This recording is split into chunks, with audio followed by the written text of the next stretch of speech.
중국이 사실상 코로나19 종식 선언을 발표한 가운데 방역 유공자를 위한 표창 대회가 열렸습니다.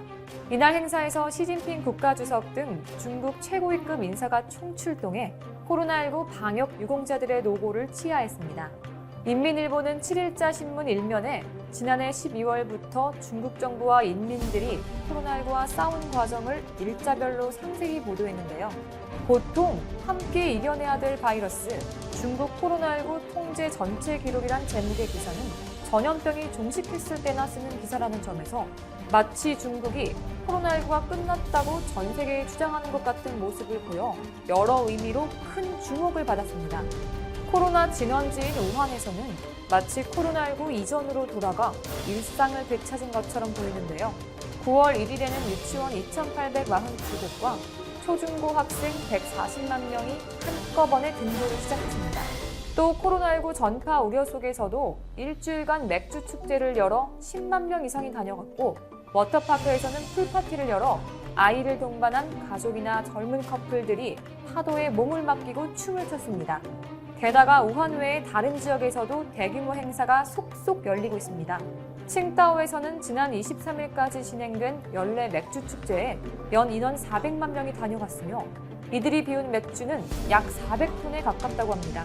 하지만 전 세계적으로 코로나19 확진자는 9월 7일 기준 2,708만 2,540명이고 사망자는 88만 3,001명입니다. 이런 상황에서 그 어느 나라도 아닌 발원지인 중국, 특히 우한에서 이런 대규모 축제를 연다는 건 과연 무슨 생각일까요? 그리고 확진자가 나오지 않았다는 중국 측의 공식 발표에도 불구하고 이 기간 중국발 한국행 승객 5명이 확진 판정을 받아 논란이 일고 있는데요. 중국은 정말 코로나가 종식된 게 맞을까요? 지난 7일 중국 위생당국은 지난달 16일부터 이달 6일까지 본토에서 코로나19 확진자가 나오지 않았다고 밝혔는데 이 기간 동안 중국발 한국행 승객 중 5명이 확진 판정을 받아 중국 검역의 정확성에 의문이 제기되고 있습니다. 아직 이 5명의 국적은 파악되지 않았지만 만일 확진자가 중국인일 경우 한국행 비자 발급 단계에서 코로나19 핵산 검사 결과를 제출해야 합니다. 그런데 검사 결과를 받아놓고도 중국에서 출발했다면 중국 핵산 검사 정확도에 대한 논란도 커질 것으로 전망됩니다. 중국은 코로나19 핵산 검사에서 양성이 나온 환자 가운데 증상이 없는 경우 무증상 감염자로 분류하는 반면 한국은 핵산 검사에서 양성이 나오면 모두 확진자로 분류하는데요. 이번에 중국발 확진자는 중국 기준으로 봤을 때 무증상 감염자일 확률이 높습니다. 여기서 중국발 한국 승객이 한국으로 입국하는 경우는 한국인이거나 외국인이거나 하는 두 가지 경우입니다. 먼저 한국인인 경우 중국에서 한국으로 들어갈 때 특별히 핵산 검사 결과를 제출하지 않습니다. 만일 한국인이 확진됐다면 중국에서 무증상 감염 상태로 있다가 한국에서 코로나19 확진을 받은 것으로 볼 수 있습니다.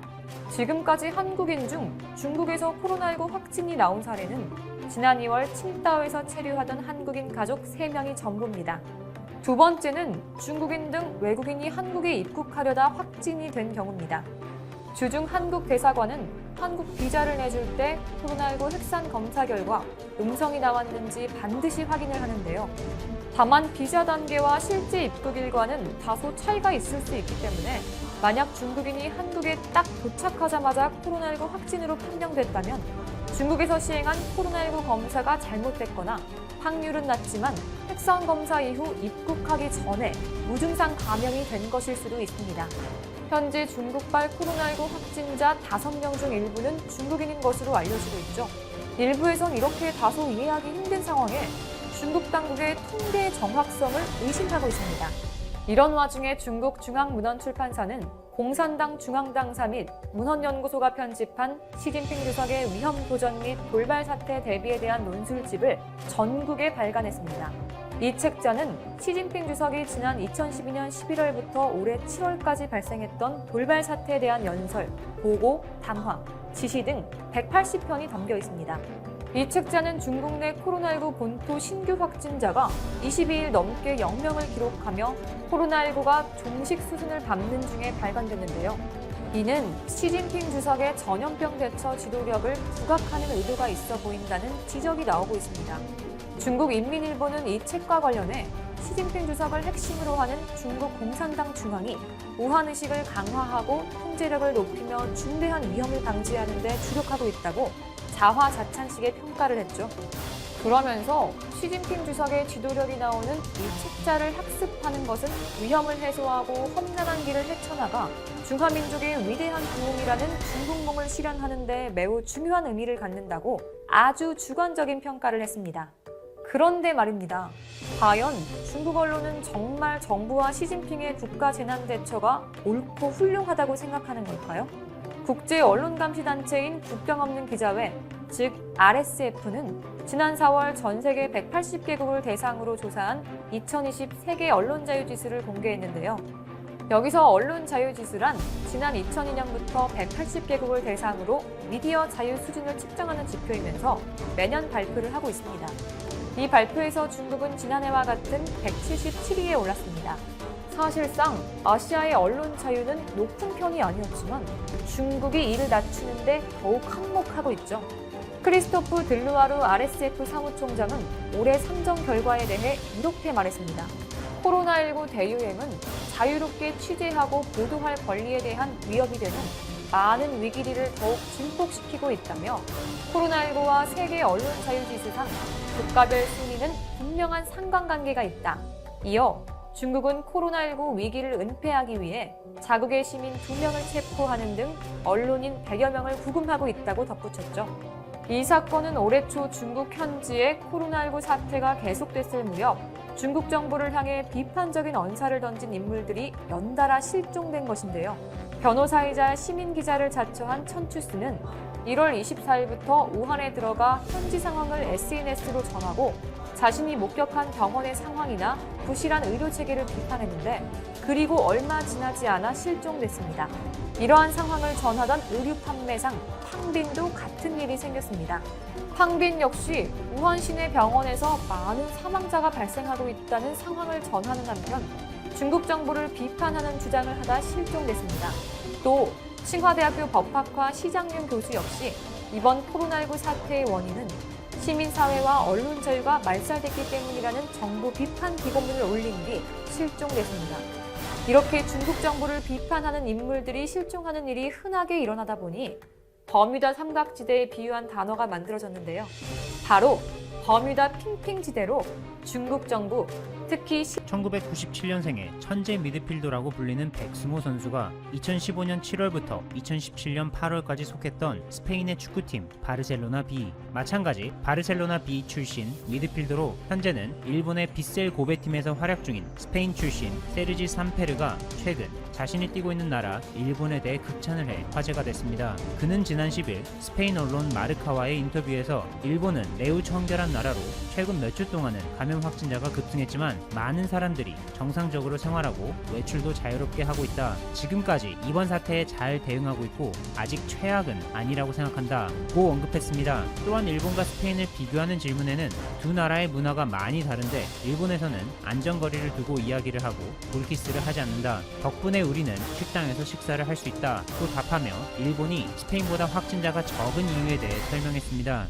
여기서 볼키스는 유럽이나 라틴 아메리카에서 친근함을 나타내는 인사성 제스처로 이번 사태가 확산되는 가운데 조심해야 할 것 중 하나로 꼽히고 있는 문화죠. 그런데 삼페르의 인터뷰 내용을 다시 한번 살펴보면 일본을 극찬하면서 비교하는 나라가 바로 자신의 고국인 스페인입니다. 여러분들도 잘 아시다시피 스페인은 미국에 이어 세계에서 두 번째로 확진자가 많은 나라로 월드오미터에 따르면 지난 10일 기준 누적 확진자 26만 2,783명, 사망자 2만 6,478명입니다. 심지어 스페인의 총 인구수는 약 4,675만 명으로 한국보다 적은데 이번 사태 감염 확진자 및 사망자 수는 인구 대비 따로 계산해 비교하지 않아도 확연하게 많다는 것을 알 수 있습니다. 이러한 상황의 스페인과 확진자 수로만 비교하면 당연히 진단검사 수도 월등히 낮은 일본이 겉으로는 이번 사태 확산에 잘 대응하고 있는 것으로 보일 수밖에 없겠죠.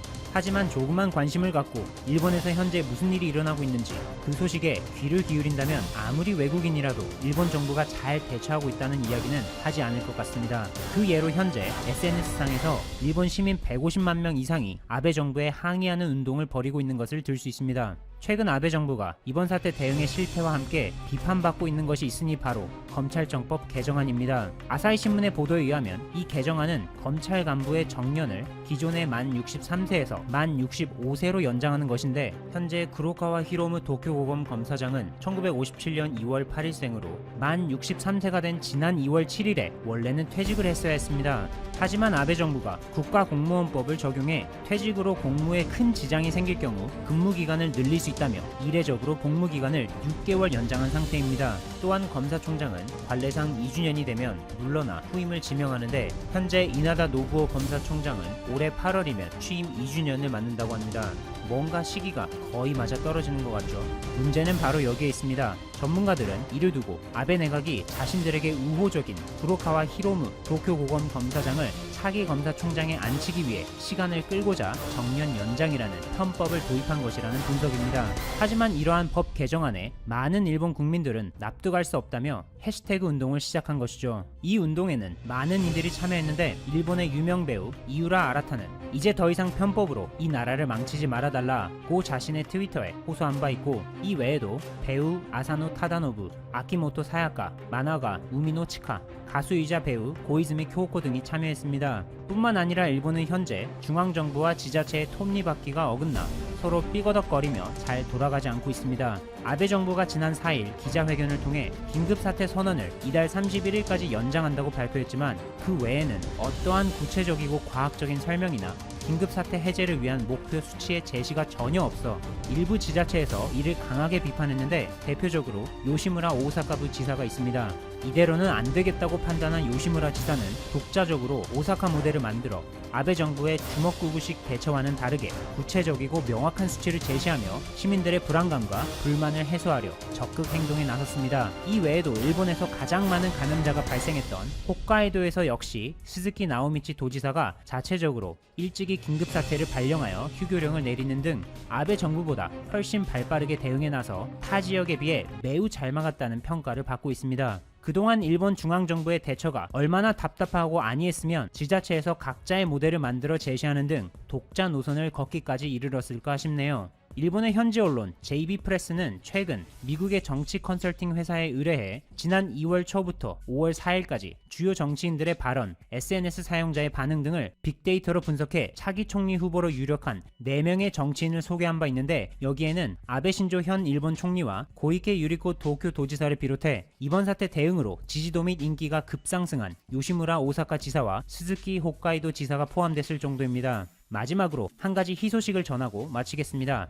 지난 일본의 한국에 대한 수출 규제를 계기로 본격적으로 시작된 탈일본의 일환으로 한국의 하나솔루션이 고부가 소재 XDI 생산에 있어 국산화를 성공했다는 소식이 전해졌습니다. XDI는 자일릴렌 디이소시아네이트라는 매우 복잡하고 어려운 이름의 화학 소재로 그동안 일본 기업이 전 세계에서 독점적으로 공급하고 있었습니다. 이 화학 소재 XDI는 그 순도에 따라 쓰임새가 다양한데, 특히 순도 99.5% 이상의 XDI의 경우 고급 광학 렌즈, 폴더블 폰에 사용되는 플렉서블 디스플레이, 광학용 투명 접착 필름, 고급 잉크 등의 원료로 사용되며 그 가격이 일반용에 비해 무려 10배 이상이나 뛰는 고부가 소재입니다. 기존에는 일본의 미쓰이 케미칼이 연산 5,000톤으로 XDI 시장을 독점해왔지만, 이번에 하나솔루션이 이를 국산화하여 세계에서 두 번째 XDI 생산 업체가 된 것이죠. 하나솔루션은 전남 여수 사업장에서 본격적으로 고순도의 XDI 상업 생산을 시작했고, 연간 1,200톤을 생산할 계획이며 앞으로 일본이 독점하던 시장에서 치열하게 경쟁할 준비를 끝마친 것으로 보입니다. 탈일본화의 대명사인 반도체 소재를 포함해 여러가지 핵심 소재 분야에서 일본에 대한 의존도를 최대한 낮출 수 있기를 앞으로도 기대해봅니다.